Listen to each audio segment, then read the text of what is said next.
ಬದಲಾವಣೆ ಆಯ್ತು ಕೆಂಪು ಬಣ್ಣ. ಅಲ್ಲೇನ ಬದಲಾವಣೆ ಆಗೈತೆ ಆ ಕಡೆ ಇಲ್ಲ. ನೀಲಿ ಲಿಟ್ಮಸ್ ಕಾರಣ ಕೆಂಪು ಬಣ್ಣಕ್ಕೆ ಬಂದತಂದ್ರ ಅದ್ರೊಳಗೆ ಏನೈತೆ ಅಂತ ಅರ್ಥ ಆಮ್ಲ.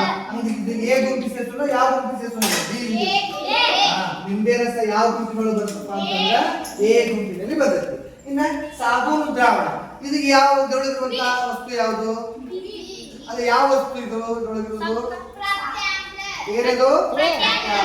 ಯಾಕೆ ಪ್ರತ್ಯಾಮ್ಲ ಅಂತಂದ್ರೆ ಇಲ್ಲಿ ಕೆಂಪು ಲಿಟ್ಮಸ್ ಕಾಗದ ಏನೈತಿ ನೀಲಿ ಬಣ್ಣಕ್ಕೆ ಬದಲಾವಣೆ. ಕೆಂಪು ಬಣ್ಣ ನೀಲಿ ಬಣ್ಣಕ್ಕೆ ಬಂದ್ರ ಅದ್ರೊಳಗಿರುವುದು ಏನು ಐತೆ ನಾನು ಪ್ರತ್ಯಾಮ್ಲ. ಅಂದ್ರೆ ಸಾಬೂನು ದ್ರಾವಣ ಯಾವ ಗುಂಪಿನೊಳಗೆ ಹೋಗುತ್ತಾ? ಪ್ರತ್ಯಾಮ್ಲದ ಗುಂಪು ಅಂದ್ರೆ ಬಿ ಗುಂಪಿನೊಳಗೆ ಹೋಗುತ್ತೆ. ಅದೆಲ್ಲ ಬರ್ತೀನಿ ನಾನು ಸಾಬೂನು ದ್ರಾವಣ ಬಿ ಗುಂಪಿನಲ್ಲಿ ಬರ್ತೀನಿ. ನೆಕ್ಸ್ಟ್ ನೋಡ್ರಿ ಹುಣಸೆ ನೀರು. ಹುಣಸೆ ನೀರು ಏನಿದಲ್ಲ ಅದ್ರ ಯಾವ ಗುಂಪಿನಲ್ಲಿ ಹಾಕ್ತೀವಿ ನೀವು? ಯಾವ ಗುಂಪಿನಲ್ಲಿ ಹೋಗುತ್ತೆ ಹುಣಸೆ ನೀರು? ಕೆಂಪು ಬಣ್ಣಕ್ಕೆ ಬಂದ್ರೆ ಅದು ಯಾವ ಗುಂಪುದು? ಎ ಗುಂಪು. ಅಂದ್ರೆ ಅದ್ರೊಳಗೆ ಏನಿದಪ್ಪ ಅಂದ್ರೆ ಆಮ್ಲ ಇರುತ್ತೆ. ಅದ ಹುಣಸೆ ನೀರು ಎ ಗುಂಪಿಗೆ ಹೋಗುತ್ತೆ. ಇನ್ನು ವಿನೇಗರ್. ವಿನೇಗರ್ ಯಾವ ಗುಂಪಿ ಸೇರ್ತೈತಿ?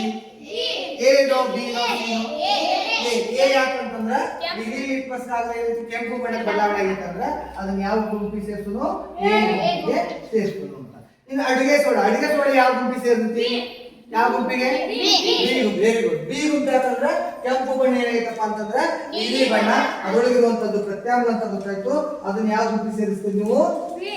ಯಾವ ಗುಂಪಿ ಸೇರಿಸ್ತೀರಿ? ಬಿ ಗುಂಪಿ ಸೇರಿಸೋಣ ಅಂತ. ನೆಕ್ಸ್ಟ್ ಸಕ್ಕರೆ ದ್ರಾವಣ. ಸಕ್ಕರೆ ದ್ರಾವಣ ಯಾವ ಗುಂಪಿ ಸೇರಿಸಿ? ಎ ಸೇರಿಸ್ತೀರೋ ಬಿ ಸೇರಿಸ್ತೀರೋ ಸಿ ಸೇರಿಸ್ತೀರೋ? ಸಿ ಗುಂಪಿಗೆ. ಯಾಕಂದ್ರೆ ಎರಡು ಕಡೆ ಏನಾಗಿಲ್ಲ ಬಣ್ಣ ಬದಲಾವಣೆ ಆಗಿಲ್ಲ. ಅಂದ್ರೆ ಅದು ಆಮ್ಲಗಲ್ಲ ಅದರೊಳಗಿರುವಂತದ್ದು ಪ್ರತ್ಯಾಮ್ಲಗಲ್ಲ. ಸಕ್ಕರೆ ದ್ರಾವಣ ಎದ್ರೊಳಗೆ ಹೋಗುತ್ತಪ್ಪ ಅಂತಂದ್ರೆ ತಟಸ್ಥದೊಳಗೆ ಹೋಗುತ್ತೆ. ಇನ್ನು ಲಾಸ್ಟ್ ಯಾವ್ದು? ಇನ್ನೊಂದು ಯಾವ್ದಪ್ಪ ಅಂದ್ರೆ ಉಪ್ಪಿನ ದ್ರಾವಣ. ಇದನ್ನ ಯಾವ ಗುಂಪಿ ಸೇರಿಸ್ತೀರಿ?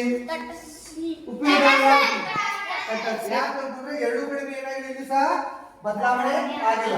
ಇಲ್ಲಿ ಬಣ್ಣ ಬದಲಾವಣೆ ಆಗಿಲ್ಲ, ಇಲ್ಲಿ ಬಣ್ಣ ಬದಲಾವಣೆ ಆಗಿಲ್ಲ. ಅನ್ನೋದು ಉಪ್ಪಿನ ದ್ರಾವಣ ಸಹ ಎದ್ರೊಳಗೆ ಸೇರಿಸ್ತೀರಪ್ಪ ಅಂತಂದ್ರೆ ತಟಸ್ಥದೊಳಗೆ ಸೇರಿಸ್ತೀರಿ. ನಲ್ಲಿ ನೀರು ಯಾವುದು?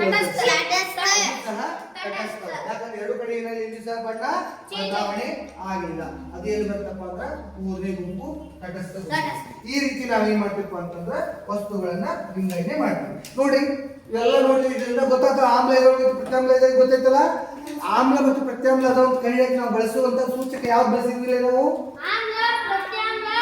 ಯಾವುದನ್ನ ಬಳಸಿ ಸೂಚಕವಾಗಿ ಯಾವುದನ್ನ ಬಳಸಿದ್ವಿ ನಾವು? ಯಾವುದನ್ನ? ಲಿಟ್ಮಸ್ ಕಾಗದ. ಸೂಚಕವಾಗಿ ಯಾವುದನ್ನ ಬಳಸಿದ್ವಿ ನಾವಿಲ್ಲಿ?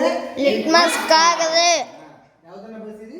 ಲಿಟ್ಮಸ್ ಕಾಗದದಿಂದ ನಾವೇನ್ ಮಾಡಿದ್ವಿ? ವಸ್ತುಗಳಲ್ಲಿರುವಂತಹ ಆಮ್ಲ ಪ್ರತ್ಯಾಮ್ಲ ಮತ್ತು ತಟಸ್ಥ ಅನ್ನೋದನ್ನ ನಾವೇನ್ ಮಾಡಿದ್ವಿ? ಕಂಡುಹಿಡಿದ್ವಿ ಅಂತ. ಓಕೆ.